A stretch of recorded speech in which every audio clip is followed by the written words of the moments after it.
Today we are going to read about the properties of silk. कि last अपने पढ़ लिया था सिल्क बनता कैसे, किस तरह से सिल्क वॉर्म से सिल्क बनाया जाता है।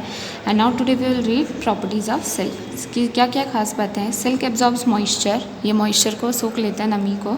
Second, it is a protein fibre. ये क्या होता है, एक प्रोटीन फाइबर होता है। It is versatile and comfortable to wear. Versatile होता है काफ़ी और बहुत कम्फर्टेबल होता है पहनने के लिए। वर्सेटाइल मतलब बहुत चलता है, फैशन इसका कभी ख़त्म नहीं होता। It can be easily died into different colour. इसको बहुत अलग अलग कलर्स में डाई करना काफ़ी आसान होता है। Silk is a bad conductor of heat. ये हीट को पास नहीं होने देता, इसीलिए इसको अगर गर्मियों में पहने तो काफ़ी ठंडा रखता है ये अपन को, और अगर सर्दियों में पहने तो बहुत गर्म रखता है अपने को। इसलिए जो है इसको गर्मियों में और सर्दियों में दोनों में पहना जा सकता है। ठीक है, गर्मियों में आपको ठंडा रखेगा और सर्दियों में आपको गर्म रखेगा, आपकी बॉडी की हीट को बाहर नहीं जाने देगा। Next is it burns with the smell of burning hair. जैसे अपने बाल जलने की जो स्मेल आती है, उसी तरह की स्मेल इसके जलने पे भी आती है। Next, it is sensitive to strong alkalis and acid. मतलब अगर स्ट्रॉन्ग एसिड और स्ट्रॉन्ग बेस इस पर डाल दिया तो ये जल जाएगा। इससे काफ़ी सेंसिटिव होता है, इजीली रिएक्ट कर जाता है और जल जाता है। Last, it is the strongest natural fibre. जो भी नेचुरल फाइबर बनते हैं जितने भी, उसमें से सबसे ज़्यादा स्ट्रॉन्ग यही होता है, मजबूत सिल्क फाइबर। तो इसकी खास बात ये थी। Now the processing of silk, यानी जो सिल्क है उसको किस तरह से आगे प्रोसेस किया जाता है। सबसे पहले सॉर्टिंग कुकून्स को अलग अलग करना, उनके कलर, साइज़, शेप और टेक्सचर, यानी वो हाथ लगाने पे कैसे फील होते हैं, कलर क्या है, साइज़ क्या है, शेप, उनके अकॉर्डिंग उनको अलग अलग कर लिया जाता है। कुकून्स में range from white and yellow to greyish. Cocoons जो है वो वाइट कलर से लेके येलो कलर से लेके ग्रेश कलर तक के हो सकते हैं। Second is softening of sericin. Silk filament is a double strand of fibroin which is held together by a gummy substance called sericin or silica. Silk filament एक double धागा होता है, ठीक है, फाइब्रोइन का मतलब ये नाम है जो कि उन ऑर्गेनिक कंपाउंड्स को दिए जाते हैं, जो कि दोनों किससे चिपके हुए रहते हैं। वो जो दोनों स्ट्रैंड है गमी सब्सटेंस से, जिसे हम सेरिसन या सिल्क गम बोलते हैं। आफ्टर सॉर्टिंग, फिर जब इनको अलग अलग कर लिया जाता है, The cocoon are put through a series of hot and cold immersions as the sea. मतलब इनको क्या करते हैं, जब अलग अलग कर लेते हैं तो फिर कुकून को पहले गर्म में डालते हैं, गर्म पानी में, फिर ठंडे पानी में डालते हैं, फिर गर्म पानी में डालते हैं, ठंडे पानी में। इस तरह से उनको किया जाता है जिससे वो जो गम है, ठीक है, वो थोड़ा उसमें से हटने लग जाए। और जो सेरिसन है must be softened to permit the unwinding of the filament as the one continuous thread.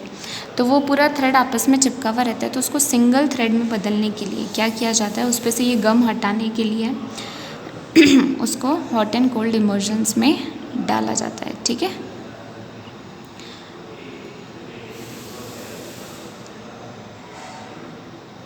तो उसको हटाने के लिए, ताकि अपन एक सिंगल धागा ले सकें, उसे हटाने के लिए अपन क्या करते हैं, उसको हॉट एंड कोल्ड इमर्जन्स में डालते हैं। थर्ड है reeling the filament, the process of unwinding. अब जो सिल्क फिलामेंट मिला है कोकून से, उसको अलग अलग कर, मतलब उसको अनवाइंड करना, वो जो पूरा चिपका हुआ होता है उसको अलग अलग करना, सिंगल धागे में बदलना, फिर उनको कंबाइन करना एक बड़े और धागे में बदलने में, उसे हम रीलिंग कहते हैं। तो इसको आप अंडरलाइन कर लेना पूरा। फॉर कमर्शियल पर्पज़, तो अगर कमर्शियल पर्पज़ की बात करें, यानी बिजनेस पर्पज़ में बात करें, जो लार्ज स्केल पे बनता है, तो 3 to 10 fine filaments are reeled together at a time to produce desired diameter of raw silk और रील्ड सिल्क। तो क्या होता है, 3 से 10 फाइन फिलामेंट्स जो होते हैं उनको और साथ में जोड़ दिया जाता है एक ही टाइम पे, जिससे कि अपने को डिज़ायर डायमीटर का रॉ सिल्क मिल जाए, यानी डिज़ायर लेंथ का धागा जो है वो मिल जाए। The final usable length of reel filament is 300 to 600 metre. तो जो फाइनल लेंथ निकल के आती है वो लगभग 300 से 600 मीटर तक की होती है। Now fourth process is baling. Real silk is packed into small bundles and are put into bales which weigh as heavy as। फिर जो real silk होता है उसको इस तरह से बंडल में बांध दिया जाता है, इससे पूरे, ठीक है, धागों को, जिनका वज़न कम से कम 2 किलो से 4.5 किलो तक का होता है। In this form, raw silk is shipped to silk mills all over the world. इस फॉर्म में क्या होता है, रॉ सिल्क जो है उसको बाकी मीलों में भेज दिया जाता है, सिल्क मील्स जो होती है जहाँ पे उनसे फैब्रिक बनाया जाता है। ठीक है, फिर वहाँ पे जो सिल्क फाइबर्स को सिल्क थ्रेड्स में बदल करके वो पूरा उससे वीविंग करके, जो वीविंग वूवर्स होते हैं वो उनको फैब्रिक में बदल देते हैं। Now varieties of natural silk, जो भी डिफरेंट टाइप्स ऑफ सिल्क होते हैं वो अलग अलग इंसेक्ट से बनते हैं। कुछ ही इंसेक्ट्स की कमर्शियल वैल्यू होती है, यानी कोई प्रॉफिटेबल वैल्यू होती है, ठीक है। The 4 commercially known varieties of natural silk are, जो अलग अलग 4 वेराइटीज़ होती है नेचुरल सिल्क की, वो कौन कौन सी होती है? Mulberry silk, tasar silk, muga silk and eri silk, ठीक है। Now uses of silk, silk कहाँ कहाँ यूज़ आते हैं? The manufacturing of clothing, dress materials, curtains and upholstery, यानी सिल्क कहाँ कहाँ काम आता है? कपड़े बनाने में, ड्रेस मटेरियल्स बनाने में, कर्टन्स पर्दे वगैरह बनाने में, इन सब में यूज़ आता है। For handicrafts and items like parachutes, bicycle tyres, comforter, filling and artillery gun powder bags.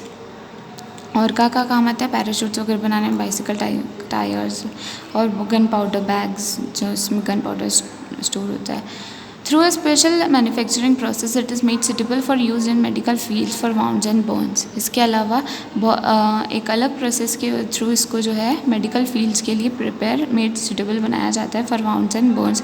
कभी घाव हो जाता है या जल जाता है तो उसके लिए। Doctors also use it to make prosthetic arteries, यानी प्रोस्थेटिक लेग्स वगैरह जो लगते हैं ना, आर्टिफिशियल लेग्स वगैरह, तो उनको बनाने के लिए भी जो है सिल्क काम आता है, ठीक है। तो हॉस्पिटल्स में भी इसका काफ़ी वाइड यूज़ है।